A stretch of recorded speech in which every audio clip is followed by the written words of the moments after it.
Hi, guys. DC charging modules offer high reliability, availability, and power density. But what steps are involved in manufacturing one?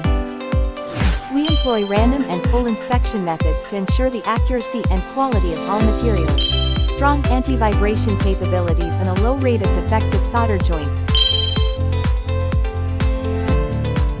Adjust parameters such as temperature to ensure optimal soldering quality. Use testing fixtures and others to conduct low-power debugging on PCBs.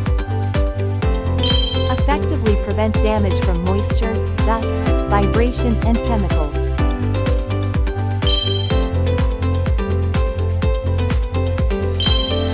Using testing equipment to test the performance of wire harnesses.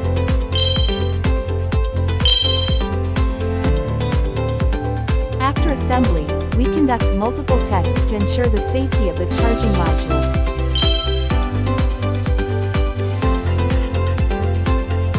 This concludes the manufacturing process of our modules. For any inquiries, please feel free to contact us.